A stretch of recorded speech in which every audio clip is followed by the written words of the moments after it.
Hi, my name is Vincent. I'm a jewelry maker. Salva stands for Vincent Salva. It's my original name from Ukraine. 2 pairs of these, right? Yeah, that's perfect. Okay, good. I have PTSD and I have trauma and autism. Some of what Vincent has been through that we've known about is when we met him, he was in a Ukrainian orphanage. At 4.5, and he was malnourished. All the children were. In the orphanage, I was mainly the person who stole the food to keep the kids healthy. I didn't get to eat much. The main thing that we had to eat, and that was mainly what we always had, was leek soup. You might think it had vegetables, food, all that. No, it was just broth. He was physically abused and mentally abused. A lot. And so in coming home, not even sharing a language, one of the things that also compounded this situation is the autism. With the easily sensory overload and inability to process new environments, real difficulty with transitions. And I'm telling this part of the story because it is hard to talk about it, isn't it, buddy? It's very hard. It's like having your mouth shut for years and years, but you couldn't. You tried to speak, but you couldn't. Jewelry really helped me to go through the anger that I felt a lot, and I think that's mainly how I started. And I just got farther and farther away from that. These are my new pairs. I hope you like them.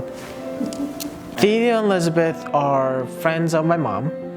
They were going to a church and they asked me, would you like to come to our house to make stuff? They were trying to teach me how to do it, and they were trying to teach me the way to do it. And I said, I'm not gonna do it that way, I wanna do it my way. I started with the earrings, messed up a lot of times, a lot.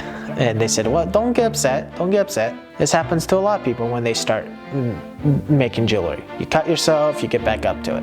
No, I like that you used all silver for this one. Yeah, with the jewelry, it's made all by hand. It takes a lot of sweat, tears, and blood. I had a lot of cuts all over my hands because I would twist the metal with my hands, with pliers, and all that stuff. The smell of the copper was I felt like I did something, accomplished myself. The jewelry making is very therapeutic. When I get upset, I go out and do jewelry because jewelry just relaxes my whole body, and I just get into it, so into it that everything around me goes black. And I just focus in one little spot. And I think that's the main thing that helped me with my PTSD and trauma and autism. After that, I got into the habit of making a whole lot of jewelry. I made so much jewelry that my mom said, why don't we have a fair? That was kind of difficult for me because I had to be there. For a kid who came from an orphanage who has PTSD, well, for a lot of crowd of people, that kind of brings down a lot of trauma. It's hard for me to go places where